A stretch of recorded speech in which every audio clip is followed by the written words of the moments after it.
Allora, milioni di metri cubi di legname rasi al suolo, possiamo dire così, boschi devastati, lo vediamo nelle immagini che scorrono dietro di me, è una situazione anche idrogeologica completamente o in buona parte nuova per il territorio del Veneto e non solo del Veneto, una situazione che apre degli scenari completamente diversi anche per il futuro.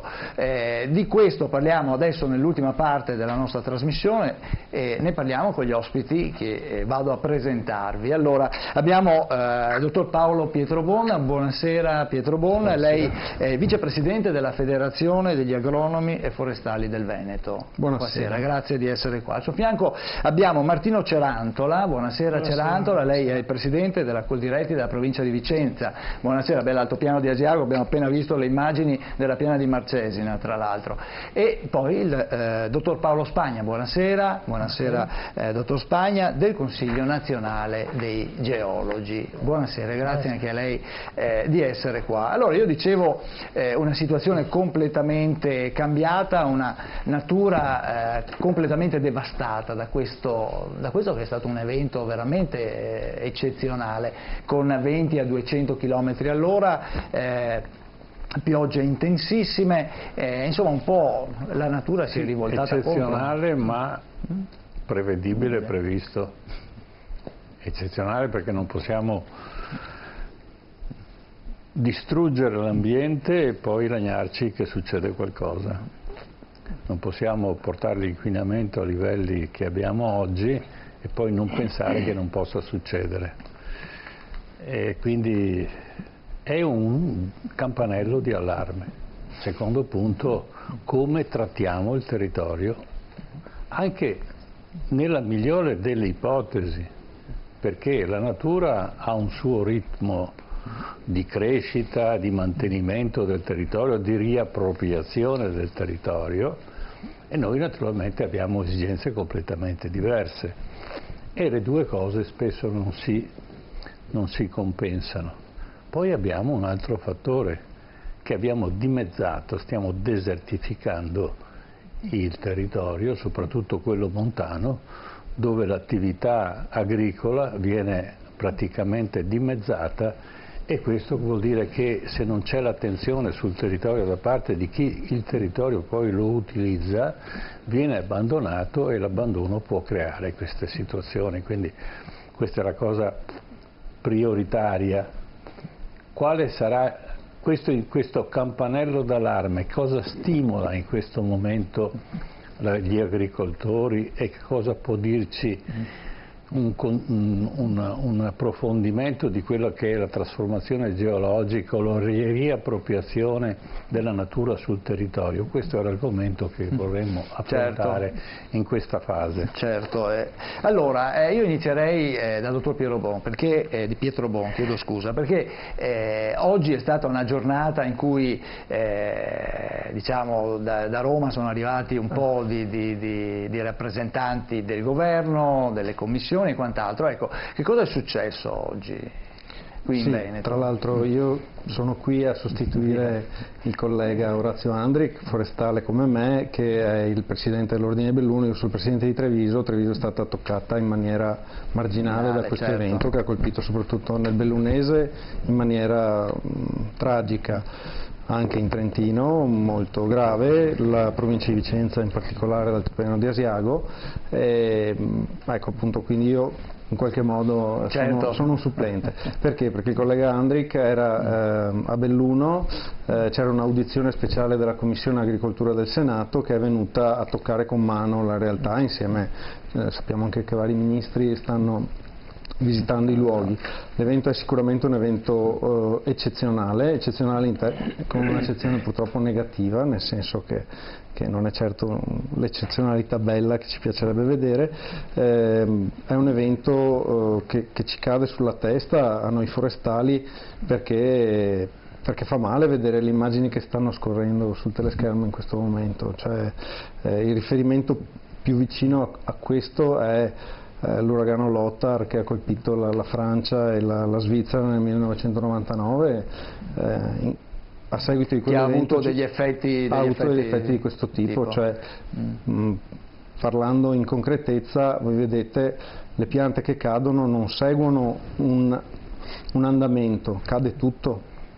E l'altra cosa che sappiamo, perché i colleghi forestali che sono presenti sul territorio ce lo dicono già, è che cadono i boschi sani, i boschi perfetti, i boschi che abbiamo allevato per essere e selezionato nel tempo, scartando le piante scadenti, inadeguate, malate, per essere solidi, e questo evento ha fatto fuori questi boschi, no? Ecco, allora questo da quello che lei dice non pone un punto interrogativo, forse come dire, si doveva procedere diversamente, una coltivazione, chiamiamola diversa? Allora, su questo tema spendo una parola perché credo sia anche necessario chiarire alcuni concetti. È stato detto in questi giorni e anche si è citato delle posizioni peraltro condivisibili di Mario Rigoni Stern, che nel tempo ha scritto che i boschi dell'Asiago erano boschi sbagliati perché boschi diciamo di conifera in luogo in cui prima della prima guerra mondiale, che distrusse tutto, c'era latifoglia, c'era faggio sostanzialmente. E questo è corretto perché ancora oggi lo sappiamo e ancora oggi è valido, perché è il clima a comandare le specie botaniche adeguate per un certo luogo, ma al di là di questo i boschi che erano stati allevati allevati in maniera adeguata. Questo tema della specie adeguata, idonea al sito, sicuramente è un elemento che i nostri colleghi forestali operativi a Asiago, in Cansiglio, a Sommadida nelle riserve, ma in tutto il Cadore, in tutto l'Agordino, in tutto il Comelico, in Carnia, in Trentino, saranno chiamati a valutare caso per caso. Bisognerà fare delle riflessioni, e le riflessioni sono che dobbiamo mettere la specie giusta, che dobbiamo sapere che questi eventi purtroppo, ci dicono i meteorologi, saranno più frequenti, quindi dobbiamo portare il bosco a essere più solido, e l'unica solidità che la natura ha è l'adeguatezza all'ambiente in cui cresce. Ecco, questo è. C'è un problemino, abbiamo circa 100 anni davanti per ritornare a dove eravamo il 28 di ottobre. Non proprio 100 anni, ma comunque ne avremo, insomma, diciamo che una cinquantina di anni sono sufficienti. Però noi parliamo di 100 anni perché vogliamo ottenere un certo tipo di prodotto boschivo. Allora, l'errore fondamentale dell'allevamento dei pini è la vicinanza dei pini stessi. Cioè c'è una densità di coltivazione che è eccessiva, e questo va a vantaggio dello sfruttamento poi del pino stesso, perché se io voglio un tronco che sia con sezione costante e lungo e che abbia meno nodi, io lo mantengo uno vicino all'altro in maniera tale che tenderà verso l'alto, si allungherà e farà i rami laterali ne farà meno, e quindi avrò meno nodi, e questo mi agevola da un punto di vista commerciale.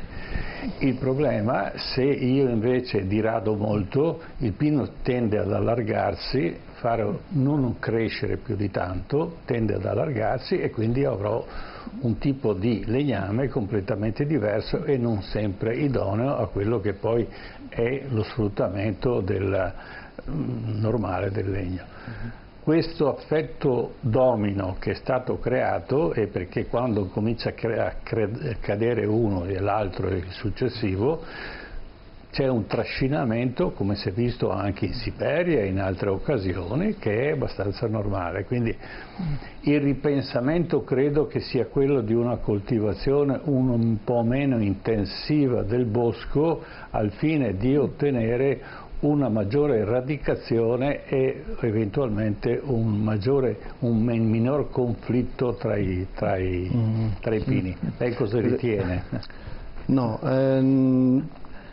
questa può essere una semplificazione che potremmo applicare a tipologie di allevamento quali la pioppicoltura, magari. La pioppicoltura, l'allevamento del pioppo. In bosco naturale, perché le foreste interessate da questi eventi sono dei boschi naturali, non sono un pioppeto artificiale. Questo non si verifica, nel senso che la selezione naturale delle piante, anche se sono piantate in maniera molto densa, o se sono la disseminazione naturale ne fa nascere tante, la progressiva evoluzione del bosco fa sì che si riduca naturalmente il numero totale di piante per ettaro, e d'altra parte l'obiettivo è avere una certa provvigione legnosa, cioè una quantità di legno che raggiungerei non diciamo con, per dire, 10.000 stuzzicadenti, devo avere un numero adeguato di piante a ottenere quello che la ricchezza e la fertilità di suolo mi consente di coltivare, cioè la massa legnosa. Quindi non sono di quest'idea, cioè questa visione parte dal presupposto che noi li piantiamo con andamento geometrico. Il bosco non è geometrico perché la natura non è geometrica, non è ripetitiva, la natura si sviluppa in maniera naturale, quindi dobbiamo fare delle riflessioni di altro tipo, e sicuramente le valutazioni delle specie e le valutazioni anche della gestione a un livello più ampio dovrà essere pensata. Faccio un esempio: abbiamo una serie di boschi che sono stati percorsi da questo evento e distrutti, in particolare nell'Alto Bellunese, nell'Alto Agordino, che si chiamano boschi di protezione. Allora, i boschi di protezione non hanno una finalità produttiva, nel senso che non vengono tagliati per produrre. I boschi di protezione servono a proteggere ad esempio gli abitati o certi manufatti, le strade, dalle valanghe o dalla caduta di massi. Ecco, questi sono spariti, quindi questi ci aprono una dimensione nuova, dovremmo pensare delle opere provvisionali temporanee finché il bosco tornerà, perché noi vogliamo che il bosco torni e deve tornare, per garantire la sicurezza delle persone. Quindi il problema non è la coltivazione per produrre, il problema è che abbiamo bisogno delle piante per consolidare il suolo e proteggere le persone. Certo. Cerantola, allora anche voi avete avuto un vertice, diciamo, in settimana sull'altopiano di Asiago, per fare un pochino quella che è la situazione sull'altopiano dei 7 comuni. Questo evento ha creato crea molti problemi a chi la montagna, in montagna tra virgolette ci lavora. Innanzitutto crea un problema perché abbiamo un ambiente completamente mutato, e su un altopiano come quello dei 7 comuni, tra l'altro viene colpito la piana della Malcesina, dove è una delle migliori del Nord Italia, se non d'Europa, dove abbiamo la fortuna di avere oltre 100 malghe. Di conseguenza ci troviamo a attraversare un momento dove siamo molto preoccupati, perché giustamente c'è da gestire l'immediato, ma siamo preoccupati per quello che succederà dopo, perché il sradicamento di alberi porta sicuramente a un pericolo di slavine, frane o quant'altro. Per le malghe, che per fortuna non hanno avuto come abitato dei danni, perché si è fermato sul bosco, perché se scendeva di qualche centinaia di metri distruggeva paesi interi con quella dimensione. Però ci troviamo che magari l'anno prossimo, quando è tempo di ricaricare le malghe, con un ambiente mutato, anche per gli animali non è cosa semplice. Quello che dico io è che in questo momento bisogna innanzitutto concentrarsi nel valorizzare quel poco che è rimasto, perché e valorizzare anche il legno stesso. In percentuale, ad esempio, sull'altopiano di Asiago quanto bosco è stato abbattuto? Consideri che è stato calcolato che oltre 1 milione di metri cubi di legname è distrutto, di conseguenza un'opportunità persa. Ci deve far riflettere. Queste immagini qua invece fanno riferimento ad esempio all'altopiano di Baselga di Pine, ad esempio, quindi siamo in Trentino qua. In Trentino. Ma comunque immagini sempre. Ci deve far riflettere, perché a parte che se il bosco era coltivato o non coltivato, quando arrivano questi eventi atmosferici li distrugge comunque. Però ci deve essere una presa di coscienza che comunque il bosco va coltivato e va preservato, perché è un'opportunità, al di là di economica, è un'opportunità ambientale che in determinati territori ci deve essere. Certo. Ecco, allora, dottor Spagna, adesso arriviamo a lei, perché questa situazione, la caduta degli alberi, cambia anche, tra virgolette, possiamo dire, quelli che sono le tenute geologiche dei terreni, no? Cioè abbiamo visto frane tra l'altro anche di boschi con alberi di alto fusto, cioè proprio col terreno che, cosa si può dire, slavinava? È così? Beh, come hanno detto chi mi ha preceduto, la questione del sradicamento degli alberi pone dei seri problemi alla tenuta proprio dei pendii montani, proprio per il fatto che gli alberi stessi sono un ostacolo al ruscellamento stesso dell'acqua.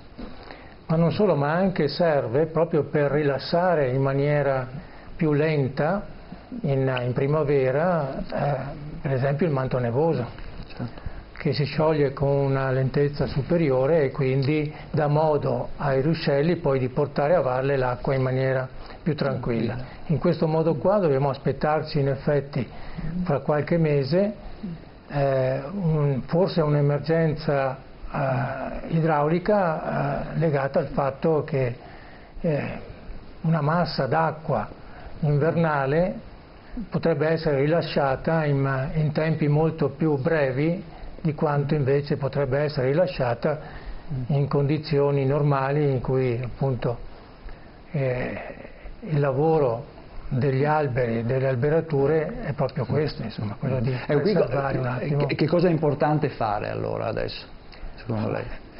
Importante fare presidiare prima di tutto, presidiare il territorio e valutare attentamente quelle che sono le criticità che verranno a determinarsi in queste condizioni. Chiaro che laddove c'è un disastro come quello che ci viene rappresentato anche dalle immagini, chiaro che bisogna agire con la pulizia degli alberi che sono stati ormai intasati dai tronchi che sono caduti, questo per non creare ulteriori ostacoli al ruscellamento torrentizio e chiaramente poi anche agire con politiche che possano riportare la gente che conosce la montagna a rispettarla, nel senso che la montagna ormai proprio per sua natura ha bisogno delle persone che la conoscono, che la sappiano curare, mentre da parecchi decenni ormai la montagna stessa, proprio perché anche dalla politica è stata abbandonata, la gente scappa e se ne va a valle, diciamo, se ne va. Certo, e quindi anche quella che è il presidio del territorio viene meno. Allora, prima dicevo che oggi è stata una giornata in cui i rappresentanti del governo, politici e quant'altro sono arrivati in zona. A Roccapietro è arrivato Pierluigi Di Maio, sentiamo allora che cosa ha detto ai giornalisti.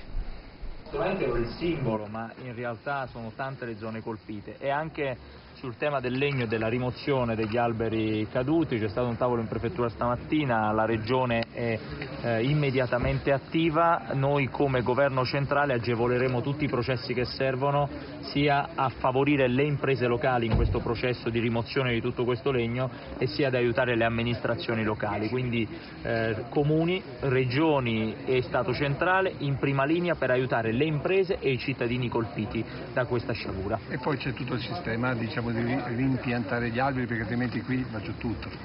tutto quello che sarà fatto sulla rimozione del legno degli alberi caduti deve essere parallelo alla piantumazione di nuovi arbusti, perché sappiamo bene che poi da lì ne va della tenuta della montagna e quindi della tenuta idrogeologica. Ecco, queste allora le parole, vedo che Pietro Born annuisce. Ecco, perché è importante essere, cioè, quanto tempo ci vorrà per poter lavorare, recuperare tra l'altro questo che è un patrimonio comunque, no? Allora, intanto dobbiamo anche comunicare che noi non abbiamo ancora un dato preciso dell'estensione anche territoriale, abbiamo una sensazione di un'estensione territoriale e anche della quantità di legno che dovremo asportare, che ormai è a terra e dobbiamo gestirlo, non è che possiamo dire li rimettiamo in piedi, no? Perché piacerebbe ma è impossibile.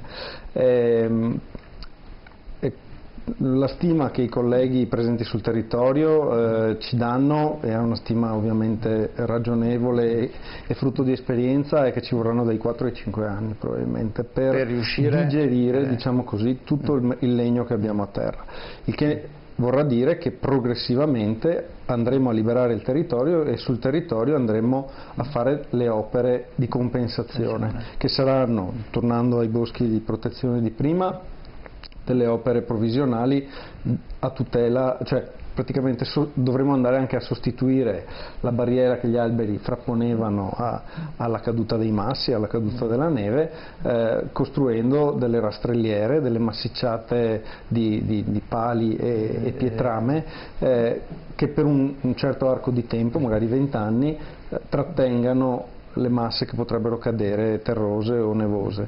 Nel frattempo pianteremo degli alberi che, crescendo, poi saranno loro a andare avanti. Ecco, la saggezza delle sistemazioni idraulico-forestali è proprio quella, cioè riuscire a immaginare il processo e costruire un processo che poi è la natura a guidare con i suoi tempi, ma il forestale, il suo compito è proprio quello di impostarlo, di avviarlo.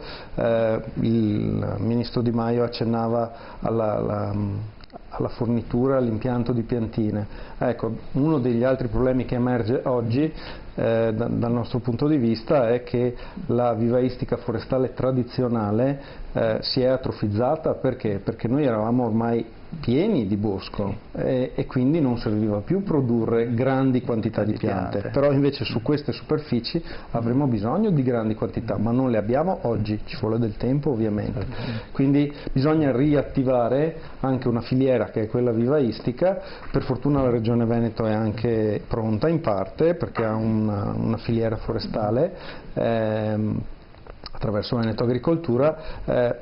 Il mio timore è che probabilmente non sarà sufficiente solo quello che già abbiamo e quindi dovremmo anche crescere in maniera un po' esponenziale e questo ovviamente comporta fatica e comporta anche il rischio magari di compiere degli errori perché... Certo, Cerantola, può essere, tra virgolette, nella disgrazia un'occasione per una ripresa anche dell'occupazione, del lavoro?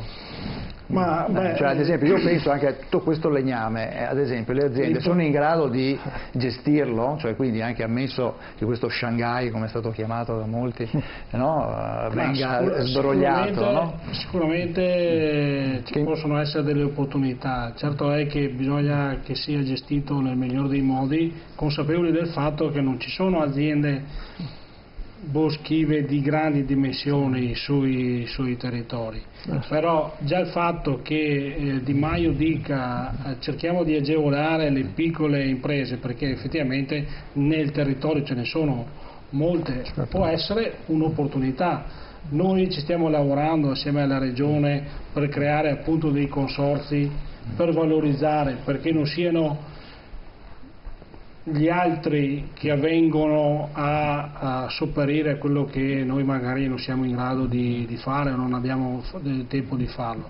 Quando parla degli altri dice magari dall'estero? Degli altri paesi dall'estero che come si sa acquistano legname nostro, lo lavorano loro, lo riportano, ce lo rimandano, per cui il reddito ce l'hanno loro, e quello è il ragionamento. Per una volta ogni tanto bisognerebbe che noi riuscissimo a far squadra tutti assieme e valorizzarlo noi per far mantenere l'economia.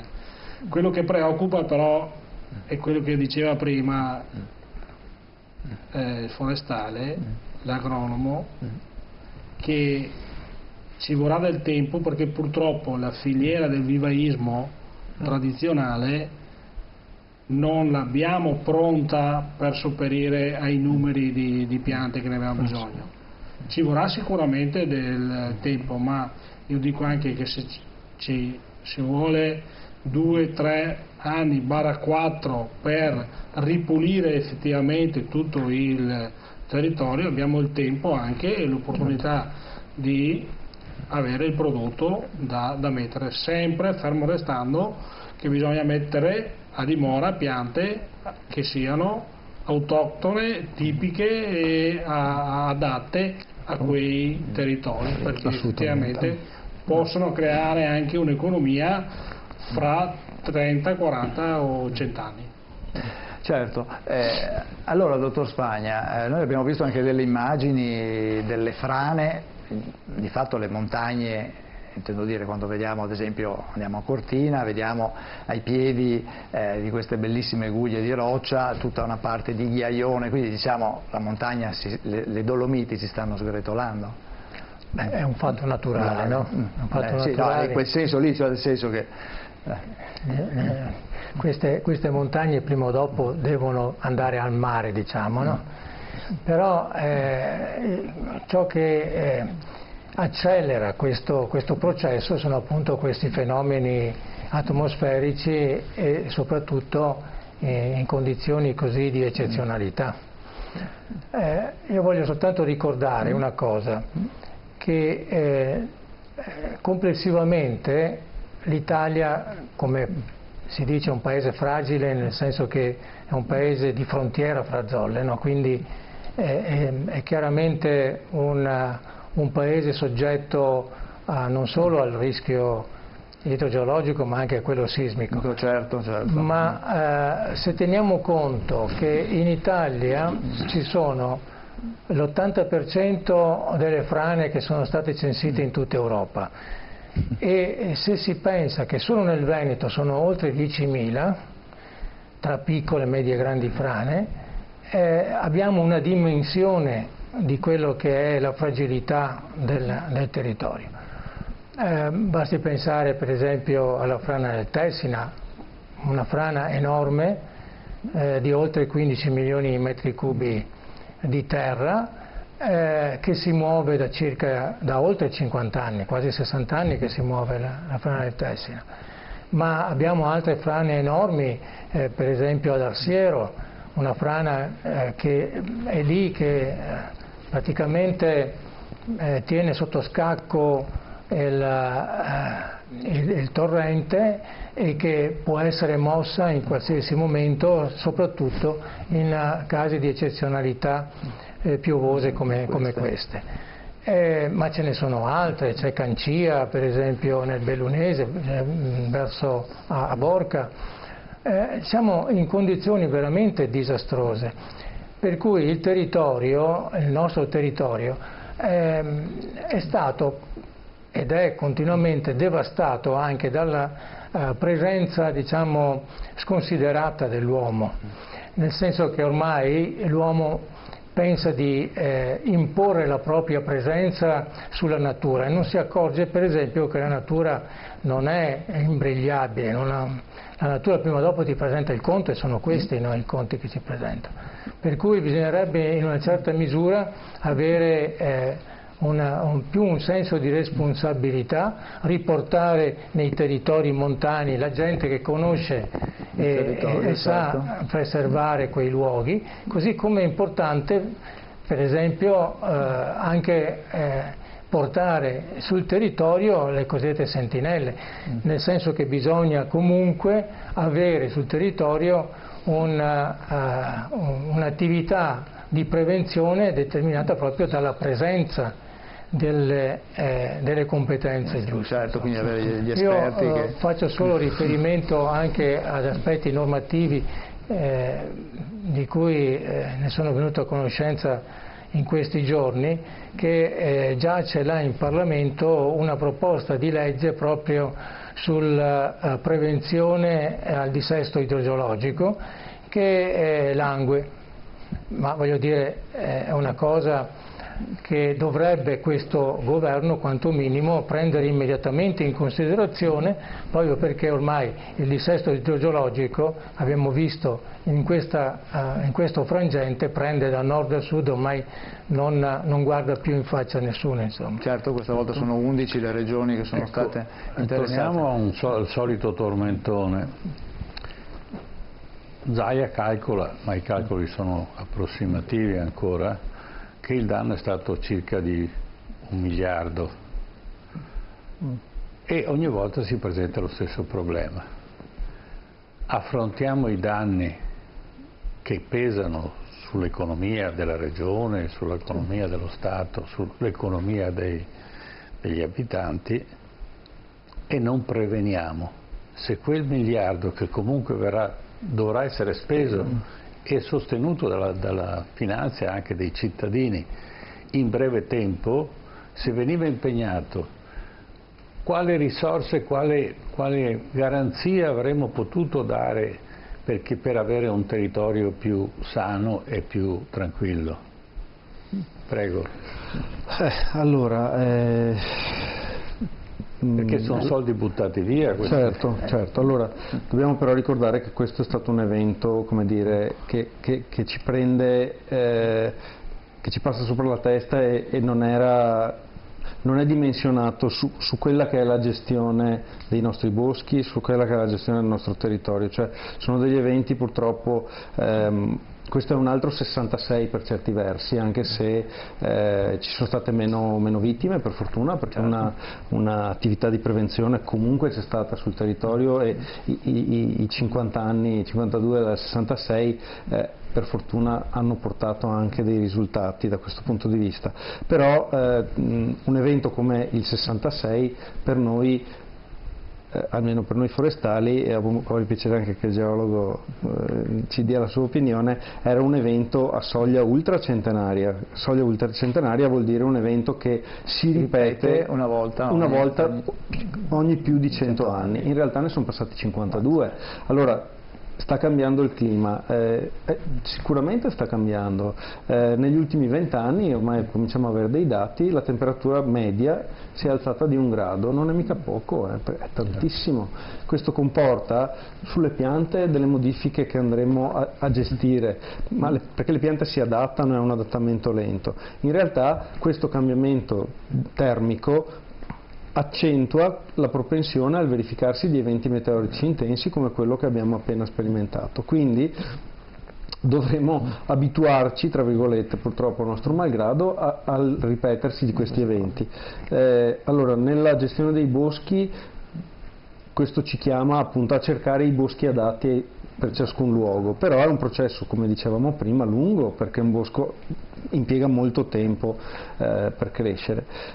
Su altri aspetti che sono magari più legati al rischio idrogeologico, alla sicurezza, dovremmo invece adottare delle soluzioni a breve, penso, perché in provincia di Treviso è stato un evento che è stato più visibile e più impattante rispetto a quello del cedimento delle foreste, all'allagamento del Piave, delle golene del Piave, che è stato rilevante. Noi abbiamo tantissime case ancora dentro le golene e le golene sono un'entità costruita dai veneziani ancora, quindi da lungo tempo, per permettere al fiume, che ha per sua definizione un andamento sinusoide e anche caotico in certi frangenti, di rimanere in una soglia di sicurezza e non allagare tutto. Ecco, diciamo che è più facile far prevenzione su questi aspetti che non purtroppo sul proteggere i nostri boschi. Quella che stiamo vedendo tra l'altro è una ripresa di una colata detritica, non c'è bosco che tenga, e quando arriva... Questa arriva. Abbiamo un telespettatore che vorrebbe intervenire. Un attimo prima di fare intervenire il dottor Spagna, un attimo solo che sentiamo il signor Roberto. Buonasera signor Roberto. Buonasera. Lei chiama da dove? Dalla provincia di Venezia. Prego, cosa voleva chiedere? No, da chiedere niente, c'è soltanto da capire. Noi per anni abbiamo dato retta ai cosiddetti ambientalisti. Prendiamo un punto fra i tanti. I fiumi. Proviamo a prendere il Piave. Nessuno ha notato, mettendosi a cavallo dell'argine del Piave, che il letto del fiume è più alto rispetto alla terra che è al di fuori dell'argine? Quella è tutta ghiaia che è stata trasportata dalle montagne a valle. I verdi, gli ambientalisti, anni fa hanno detto non si può scavare l'albero dei fiumi. Benissimo, il risultato qual è? Quello che abbiamo oggi. Vogliamo capire che se noi non ricominciamo a scavare l'albero dei fiumi, il Po per la sabbia per esempio, il Piave per la ghiaia, l'Adige per la ghiaia, il Piave nella zona di San Donà come profondità ha almeno 4 metri di profondità da scavare, perché quel fiume qua in pianura, quando è stato realizzato dai nostri antenati, hanno scavato 3-4 metri sotto e la terra che hanno scavato l'hanno usata per costruire quelli che oggi conosciamo come gli argini. Adesso quello che è stato scavato sotto è stato riempito di ghiaia, quindi bisogna tornare a togliere la ghiaia e vedrete che l'acqua fluirà molto più velocemente verso il mare e non ci saranno gli allagamenti che abbiamo visto in questi giorni. Certo, grazie signor Cari Roberto. signori, svegliatevi, il denaro, cari politici, anziché continuare a mettervelo nelle tasche e portarlo nei paradisi fiscali, cominciate a usarlo per il territorio e per gli italiani. Grazie. Io sono uno fra i tanti italiani. Grazie signor Roberto che ha introdotto, comunque al di là della questione politica, ma questa sera non abbiamo politici in studio, ha introdotto il tema della manutenzione, no? Una pratica che sicuramente è stata contestata negli anni, quella è sostanzialmente quello che dicevo prima, se si investe allora poi non paghi pegno quando succedono queste cose e ho una struttura che dura nel tempo. Se invece ogni volta c'è un'alluvione e lo Stato deve tirar fuori miliardi, allora facciamo esattamente il contrario di quello che normalmente si fa in un'azienda, investo per migliorare la gestione dell'azienda stessa. Questo è il punto e do perfettamente ragione a questo telespettatore, perché non si può andare avanti così pensando che il territorio si arrangia e poi in qualche maniera qualcosa succederà e se sarà un disastro interverremo eccetera. Queste urgenze che stiamo vivendo adesso, ma che stiamo vivendo a Venezia, che stiamo vivendo il canale, l'idrovia, che potrebbe essere un punto di scolo delle acque quando ci sono delle piene, stiamo ancora a parlarne, insomma. Cioè le cose bisogna farle e dopo una volta Spagna, fatte possono essere perfezionate. Questo non è questo governo o quello di ieri o quello di 5 anni fa. Questo è un andazzo che dura ormai da un centinaio di anni, forse qualcosa di più. Il problema è la desertificazione del territorio, cioè non c'è più la popolazione. Allora, prima parlavo di questa densità della vegetazione, che poi produce quello che stiamo vedendo in questo momento, pini che sono caduti e sono pini alti 30 metri, con una sezione, l'abbiamo visto anche che è una sezione di 70-80 centimetri. Questo non è naturale per un pino, ma perché una volta il bosco veniva gestito in maniera diversa? Perché c'era gente che lo usava. Allora io ho un'esperienza sui Colli Ugani. I Colli Ugani, per la maggior parte, la vegetazione boschiva sta cadendo per conto suo. Perché? Perché non c'è più la popolazione che va a prendere tutti quei rami, quel sottobosco, quelle piante che oggi disturbano e impediscono alle piante importanti di poter... C'è una competizione. Allora anche l'uomo in una regolazione, bosco e attività umane, quindi aveva bisogno di accendere il fuoco, asportava dal bosco e non andava a tagliare gli alberi di alto fusto se non era necessario. Toglieva gli alberi di basso fusto, oppure quegli alberi che spesso vediamo nei boschi, che è un pino che è lì che soffre perché gli altri sono molto più alti e lui non riesce ad arrivare a prendere il sole. L'abbiamo visto tutti. Questi sono gli alberi che disturbano, ma non c'è più nessuno che è interessato a farlo. Allora non basta soltanto che ci sia l'azienda forestale, che ci siano le solite, ci vuole l'interesse della popolazione a gestire il territorio. Io ricordo anni fa che c'è stata una proposta da parte della Comunità Europea in Alto Adige e ha detto: perché invece di portare le mucche in alta montagna, al pascolo eccetera, voi vi finanziamo delle allevamenti in batteria in bassa zona, in maniera tale che producete di più, producete meglio eccetera. Si hanno fatto una riunione e hanno rifiutato il finanziamento, perché ha detto: se noi abbandoniamo la montagna ci caderà in testa. Non solo, ma non saremo più in grado a insegnare ai giovani l'amore per la montagna, la necessità, il vivere la montagna. Questo si eredita. Non si può di punto in bianco dire torniamo tutti sulla montagna, perché è una cultura che si vive. Il giovane vive della cultura che la persona, il genitore, l'anziano gli dà, la storia e tutto il resto. È un modo, una cultura che noi chiamiamo in questa maniera, che oggi si sta perdendo e invece bisogna riattivarla. Ma non deve essere lo Stato a riattivarlo, perché lo Stato costa troppo quando si muove. È l'attività del singolo che vive il territorio e controlla il territorio. Questo può essere un'integrazione notevole e ne ho modo di vedere proprio sui Colli Euganei. Ma infatti su questo tema qua ha ragione, nel senso che, ribadisco, se si porta la gente in montagna, la gente continua a pulire il bosco, continua a mantenere e a regolare le acque del bosco, continua a mettere i suoi muretti a secco, cioè sa come trattare il bosco e sa preservarlo, perché sa che è un essere vivente che gli dà la possibilità di stare tranquillo.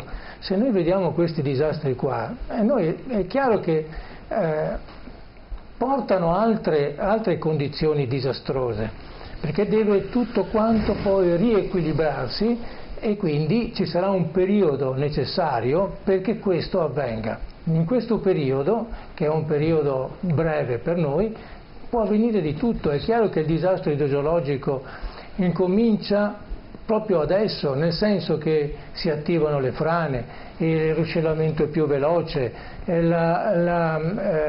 l'acqua non penetra più nei terreni ma si porta dietro tutto il colluviale e quindi è chiaro che così non si può andare avanti. Quello che diceva il telespettatore, io non sono completamente contrario a quello che diceva, però bisogna anche un po' stare attenti, nel senso che l'acqua ha una sua energia e quindi corre lungo il corso fluviale con una certa velocità. Se noi gli togliamo quella ghiaia che gli serve per rallentare la sua velocità, comincia a divagare nel modo che ritiene più opportuno. Mi spiego? Certo. Ed è chiaro che quindi anche questi fenomeni, diciamo, di sovralluvionamento dei corsi fluviali è una forma di protezione che ha il corso fluviale stesso, proprio per non erodere in maniera aggressiva le sponde fluviali e il fondo fluviale. Certo. Perché ha una sua dinamica. Certo. Questo è importante e bisognerebbe in un certo senso tenerne conto.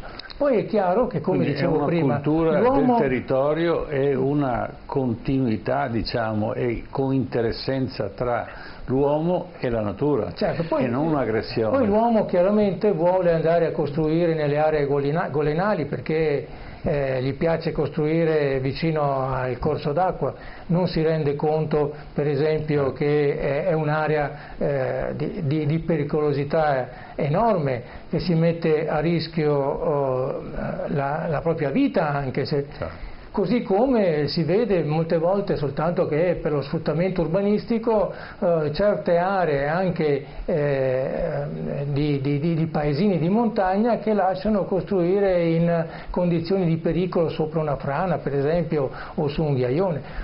Sono quelle cose che fanno male al territorio e si pensa che bene o male lì si possa stare comunque, per il bene proprio, per gratificare se stessi, e invece chiaramente bisogna con questa natura fare i conti. La natura si comporta in una maniera tale che comunque gli spazi se li riprende sempre, prima o poi se li riprende. Certo, ma soprattutto credo che bisogna crescere una cultura che vada al di là del territorio, perché come diceva giustamente Pietro Bon, c'è un aumento della temperatura e 1 grado in tutto il pianeta è una situazione disastrosa, per cui oggi noi subiamo questo, ma domani sarà un altro territorio che lo subisce, e soprattutto è aumentata l'evaporazione dei mari, e l'aumento dell'evaporazione dei mari aumenta la portata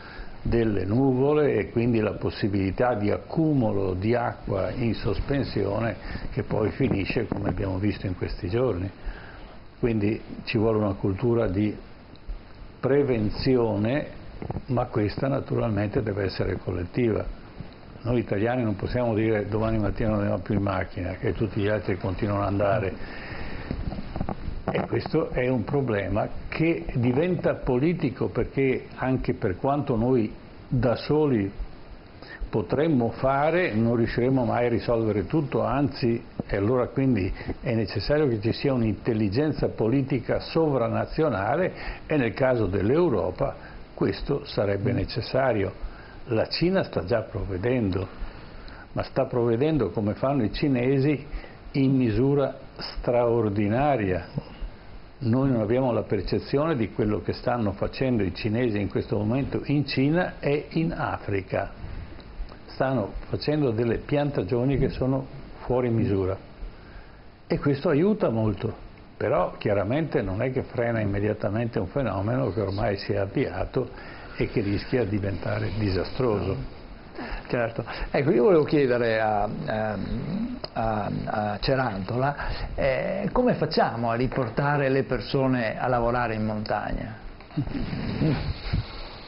Beh, diciamo visto che mi pare che negli ultimi anni sia stato le giornate di lavoro in montagna, agricoltura in montagna, sulle montagne italiane sono praticamente dimezzate, da 89 milioni a 47 milioni, un crollo che ha costretto 320.000 aziende agricole a chiudere i battenti, questo a livello nazionale. Come facciamo a far tornare le persone? Creando della redditività, far sì che le imprese abbiano una redditività. La redditività come la si fa? Valorizzando i prodotti del territorio, dando delle opportunità, perché noi in questo momento parliamo del disastro avuto in montagna, tra l'altro tra le montagne dove che erano più curate, ma se pensiamo a tutta la fascia della pedemontana collinare, dove c'è ancora di più un abbandono del territorio, perché economicamente non è conveniente, remunerativo, i giovani o hanno la fortuna di avere un appezzamento e si inventano un'attività di trasformazione e di produzione, altrimenti l'abbandonano. Io devo dire che per quel che riguarda il Vicentino e la montagna del Vicentino, per fortuna abbiamo giovani, ma giovani che sono del posto, perché è fondamentale che siano del posto, perché uno che abita in città e che vuole fare l'agricoltore non va sicuramente in montagna, o se vuole andare in montagna prima deve fare un po' di anni di studio assieme a uno che vive in montagna, perché non è poi così scontato, semplice. Prima si diceva dei colli euganei che vengono abbandonati, ma è sempre uno il motivo, quello della redditività. Boschi abbandonati perché prima il telespettatore parlava di ambientalisti, è sempre stato visto come un qualcosa di maltrattamento del territorio coltivare i boschi, non sapendo invece che serve coltivare i boschi. Io personalmente sono molto più preoccupato non della ghiaia che c'è nel fondo dei fiumi, ma di tutte le piante che si lascia all'interno dei fiumi e non ci permettono di toglierle, perché quelle sicuramente potrebbero essere un problema. Ecco allora che ci vuole la consapevolezza da parte di tutti di cosa vuol dire fare ambiente e avere un territorio sano, partendo da chi vive sul posto, ma lo deve capire anche chi, a mio avviso, abita al quinto piano del condominio in centro città, perché se abbiamo le malghe che funzionano, se abbiamo i boschi coltivati, se abbiamo anche l'appezzamento piccolo verde vicino al condominio curato, certo, è ambiente che va usufruito da parte di tutti. Di conseguenza io sono d'accordo nel dire ci vuole la consapevolezza prima di tutto, prima ancora dei soldi, ci vuole la consapevolezza del cittadino della cura dell'ambiente. Certo, è vero, è un elemento che ci può aiutare a guidare l'esperienza sicuramente del Trentino e dell'Alto Adige in particolare sul presidio del territorio. Allora, se l'agricoltura è misurata, il valore dell'agricoltura è misurato solo in termini di prodotto, il valore del prodotto, per dire il latte, il prezzo lo dà il mercato alla fine, e quindi chi lo compra, l'agricoltore o ha la possibilità di lavorare dove è comodo, di fatto in pianura, e produrre quantità, perché deve fare la quantità per ottenere la remuneratività, oppure smette di farlo. Com'è che in Alto Adige invece è rimasto l'agricoltura in montagna? Perché c'è una forma di sovvenzione che non sono soldi a pioggia, non è uno spreco, ma è la lungimiranza, data anche sicuramente dall'essere una regione a statuto speciale che ha valorizzato le risorse che aveva anche in questi termini, cioè ha riconosciuto che l'azione di presidio del territorio dell'agricoltore di montagna, che alleva il prato, il pascolo alla stalla, e quindi diciamo usciamo dalla questione foreste, certo, no? È agricoltura tradizionale però in montagna, ha riconosciuto che il presidio del territorio avesse un valore e che questo valore andasse monetizzato, di fatto sostenendo il reddito e quindi permettendo a chi aveva il coraggio di lavorare in montagna, perché lo sappiamo non è facile, ci vuole coraggio, di poterlo fare vivendo in maniera dignitosa, perché se no uno se ne va, e il fenomeno dell'abbandono. Ma questo poi crea un volano, assolutamente, che un po' alla volta invece la gente si abitua a stare in montagna e traina altre persone che riescono a sfruttare questa montagna e a gioire di questa sono natura. Visioni di tipo politico, e credo che nessuno dei noi tre qui presenti abbia la possibilità nella bacchetta magica per riuscire a incidere su questi elementi che sono eminentemente politici. E l'aspetto bello della politica, cioè quello di avere una lungimiranza, una sapienza di dire io devo andare lì perché ho capito che c'è una necessità e quindi metto le risorse. Sono anche tempi magri questi, quindi è difficile, no, riuscire a reperire, però paradossalmente se aspettiamo che diventino grassi, dobbiamo noi ingrassare i tempi. Certo. No? Però c'è anche la possibilità di sfruttare certe condizioni normative. Abbiamo visto che per altre questioni, nella sismica per esempio, con l'ecobonus, creando quindi la possibilità di ottenere degli sgravi fiscali per mettere in sicurezza gli edifici, certo. La stessa cosa si può fare anche con il rischio idrogeologico. Certo. Quindi, oltre alla redditività, se si porta la gente in montagna e si dice che può ottenere degli sgravi fiscali con il suo operare alla riduzione del rischio idrogeologico, io credo che sia anche questa una materia che il governo deve tenere in considerazione. Tra l'altro, proprio in quella normativa che citavo prima, va in questa direzione qua, cioè va nella direzione che è inutile che noi prendiamo del denaro, te lo mettiamo nelle tasche, dopo lo usi come vuoi.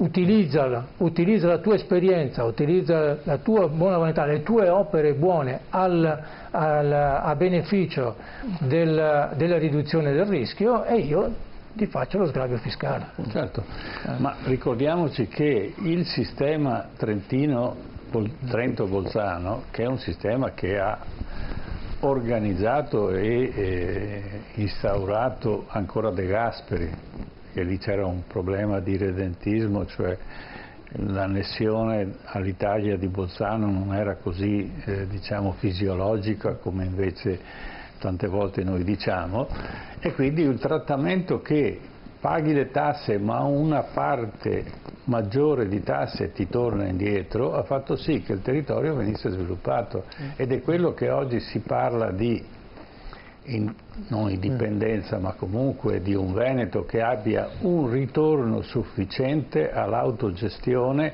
di quelle che sono le necessità del territorio, perché da Roma è impossibile poter governare una regione come il Trentino e sapere esattamente, come succede invece negli enti locali, che conoscono perfettamente la necessità degli albergatori, la necessità degli agricoltori, la necessità degli allevamenti, e quindi di volta in volta si collegano, riuniscono, decidono e vanno avanti.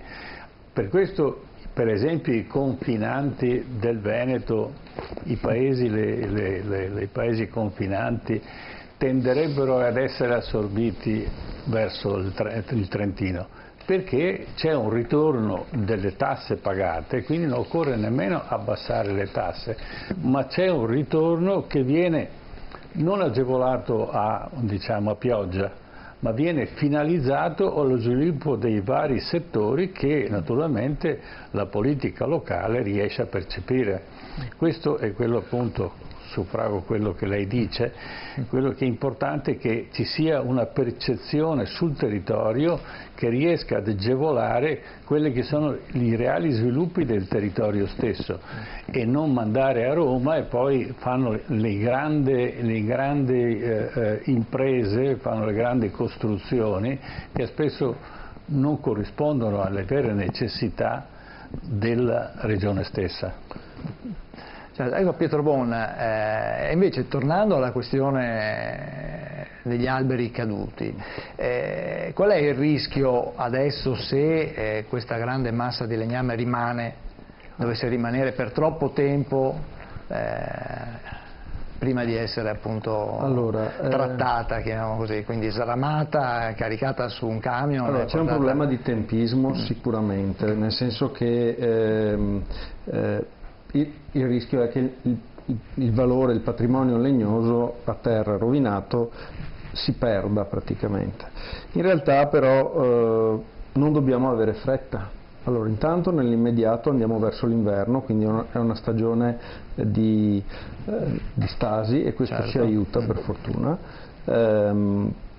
Ad esempio a contenere i patogeni, si è anche nominato in questi ultimi giorni anche mediaticamente il bostrico, che è un piccolo insetto lungo circa 5 mm che attacca, appetisce l'abete, perché questi non sono pini, sono abeti rossi. Certo. L'abete appunto ha questo parassita che c'è naturalmente in bosco, ma che grazie al riscaldamento delle temperature riesce a fare più generazioni e quindi mangia di più. Sostanzialmente la pianta viene aggredita nei primi strati di legno, le ultime cerchie annuali, e la pianta viene portata a morire di sete.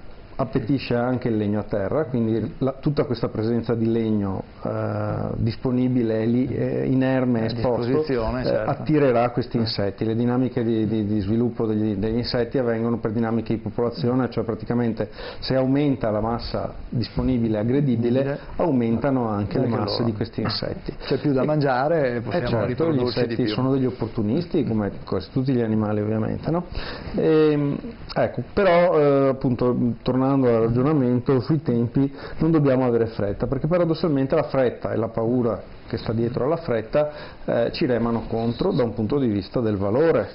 Cioè, se già oggi diciamo no, certo, questa era la domanda successiva. Fa fatica oggi l'agricoltore in montagna, fa fatica chi coltiva il bosco in montagna perché ha poca redditività, il problema è che adesso siamo di fronte, e lo sappiamo che questo avverrà, cioè se viene immessa sul mercato una massa di legno di questa entità, e per darvi una sensazione, nel comune di Roccapietore, quindi Alto Bellunese, la massa che è schiantata è già stata dimensionata perché c'era il piano economico, e quindi conoscendo le particelle del piano economico si sapeva quanto era il legno presente e si è misurato, si sa dove il legno è caduto, e quindi si è calcolato. Era stato censito, insomma, sì, certo, perché ovviamente la gestione forestale sana comporta un censimento e una gestione progressiva. Sostanzialmente noi sappiamo oggi che a Roccapietore la massa legnosa disponibile è equivalente, uguale a quella che veniva battuta in 20 anni. Ecco, quindi immediatamente il prodotto di 20 anni, quello che entrava nel mercato a Roccapietore, che ovviamente non è un mercato chiuso, però per fare un esempio, arriva tutt'oggi. Le dinamiche di mercato fanno sì che il prezzo, il valore di quel patrimonio legnoso crolli, e è già così perché noi sappiamo che si stanno già cominciando a muovere degli emissari dall'estero, diciamo, non sono delle spie, ma sono, insomma, è inutile girarci intorno. Certo. L'Austria, nostra vicina, ha una filiera forestale molto strutturata, molto ben strutturata, e complimenti a loro perché l'hanno fatto, noi invece non l'abbiamo fatto, e questo comporta che loro siano pronti a digerire grandi masse legnose, mentre noi non lo siamo in questo momento. Il fatto è che le dinamiche appunto di mercato fanno sì che, passando a un'altra parte colpita, la Val Visdende, si parli di offerte di acquisto al metro cubo a 10 euro, 15 euro al metro cubo, contro un valore il 28 di ottobre, il giorno prima, che era dai 60 ai 70 euro. Sì, però non tutto questo legname, piuttosto che buttarlo via e lasciarlo mangiare dagli insetti, non conviene trasformarlo in pellet, visto che la richiesta in questo momento di pellet no, perché il nostro legno che è andato giù, diciamo, che è caduto, è un legno pregiato. C'è la parte che è giusto che vada a pellet, ma sono i cascami, il materiale, i cimali, il materiale residuale. Ma dobbiamo avere invece la saggezza, e qui sì, credo che anche la mano pubblica abbia margine per intervenire. Le strutture della regione, il fatto che il Presidente della regione, da quello che mi risulta, è stato nominato commissario, sì. Ecco, io credo sia un elemento molto positivo, perché vuol dire di fatto il segnale è la regione pilota l'emergenza, dove ecco, io tendo a dividere, no? C'è un'emergenza, diciamo, abitativa, di sicurezza idrogeologica, di cui vediamo una soluzione a tempi, diciamo, relativamente brevi, cioè le case le dovremo sistemare nei prossimi mesi, le strade le dovremo sistemare in tempi brevi, ovviamente, certo. No? Invece la gestione forestale il turismo si blocca tutto. Assolutamente. La gestione forestale ha dei tempi più lunghi, che non devono essere eterni, ben inteso, ma sono necessariamente più lunghi. Ecco, io noi auspichiamo molto fortemente che la mano della regione, in particolare attraverso le strutture della direzione regionale delle foreste, gli ex servizi forestali regionali, abbiano la possibilità di mettere in campo la loro sapienza, la loro esperienza, e con la collaborazione dei nostri tecnici presenti sul territorio, noi siamo 1300 in regione come professionisti, si riesca a lavorare in sinergia. Ecco, la regia è sicuramente della struttura regionale, perché ha la lungimiranza di dare le direttive. Abbiamo l'esperienza ad esempio svizzera che ci dà già delle soluzioni, cioè dobbiamo far tesoro di quello che gli altri hanno fatto in modo da evitare gli errori e invece percorrere le strade c'è la possibilità di prendere esempio. E poi bisognerà nei singoli comuni e nelle singole parti dei comuni, nelle frazioni, andare a fare gli interventi giusti, e solo chi lavora in quel territorio sa cosa bisogna fare, perché è diverso. Certo, perché lo conosce. Ecco, c'era un ultimo aspetto, perché il tempo scappa via in televisione, che è interessante anche da affrontare, cioè la questione di chi è la proprietà di questi boschi. Allora, parlando con l'assessore regionale all'agricoltura, Pan diceva un 60% è pubblico e un 40% è privato. Adesso non so poi se sia Allora, allora qui la competenza di chi è? Cioè chi è che decide che cosa fare? Cerantola sorride. Allora, sorrido perché quando il 40% del privato, ma che privati? Cioè, parliamo di piccolissimi lotti, magari di conseguenza. No. Allora, nell'Alto Bellunese dobbiamo essere consapevoli che c'è un'entità delle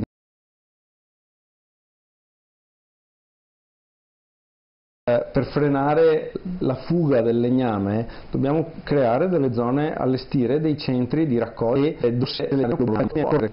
taneo, invece quando niente a un prezzo uguale. Stoccandolo in maniera giusta posso conservarlo, e quindi vedere prima del lago di Cedore sa risolvere, perché la diga è una diga che già per evineggiamenti di tipo, ma ci sono delle realtà di piccoli laghi, di laghi non sfruttati a fine idrogeologico, idroenergetico, diciamo, in cui potremmo mettere i tronchi nel lago. Perché questo me li preserva, cioè non è che li faccio marcire se stanno nell'acqua, è l'umido, non è il bagnato che fa marcire il legno, insomma, no? Anzi, si stagionano e il legno migliora. Potrei usarlo come forma di calmieramento del mercato, però ci vuole la lucidità di partire già adesso con queste visioni, perché dobbiamo innescare un meccanismo a cui non eravamo preparati. Noi non eravamo preparati ad avere milioni di metri cubi sul mercato subito, per darvi una sensazione, perché anche questo dobbiamo dire a chi ci ascolta e ci guarda, in tutta la provincia di Belluno l'anno scorso sono stati utilizzati, che vuol dire tagliati e commercializzati, circa 200.000 metri cubi di legname.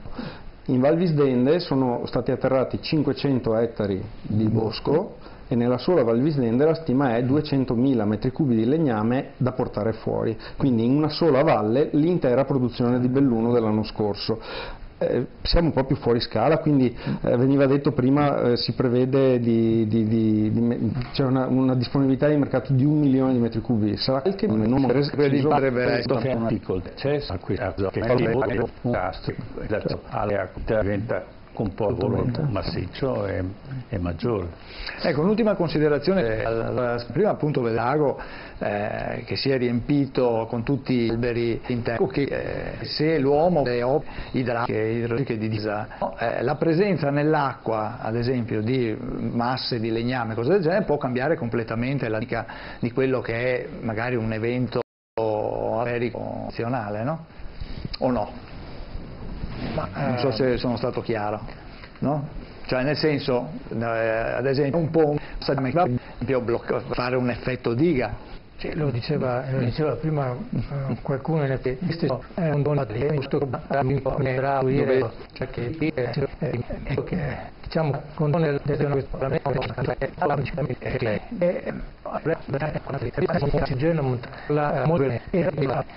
il problema stiamo vivendo adesso sul 44-45 massa d'acqua arriva con i suoi mura e sull'Adige, ma ci sarà domani in primavera, quando si scioglieranno le nevi, quando ci saranno le piogge primaverili, che verranno ad intasare i torrenti e quindi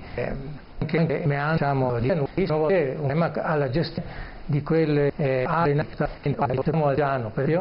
ci possono essere problemi anche perché le acque cominceranno ad invadere gli scantinati, cioè comincerà la falda a salire fino a quote che fino a qualche anno fa non era pensabile. Certo.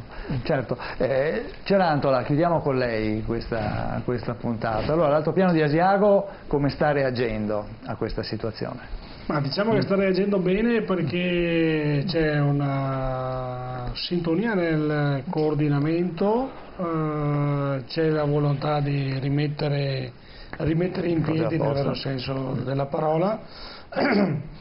Noi tra l'altro come Coldiretti, appunto forti del fatto che deve essere una sensibilità totale anche del cittadino, stiamo lanciando una campagna promozionale tra virgolette sulla piantumazione, per cui coinvolgere dai bambini delle scuole a tutti i cittadini nel farsi parte attiva della piantumazione, perché riteniamo che sia la cosa fondamentale per rimettere in piedi il sistema.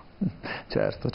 Bene, ci fermiamo qui, grazie a Paolo Pietrobon, lo ricordiamo, vicepresidente della Federazione Agronomi e Forestali del Veneto, grazie a Martino Cerantola, presidente della Coldiretti della provincia di Vicenza, grazie al dottor Paolo Spagna del Consiglio Nazionale dei Geologi, grazie per essere stati con noi, grazie ai telespettatori che ci hanno seguito, grazie anche a Marco e Claudio in regia, come sempre, ai telespettatori, ci ritroviamo la settimana prossima alle 21 come sempre TV7 Match. Arrivederci, buonanotte.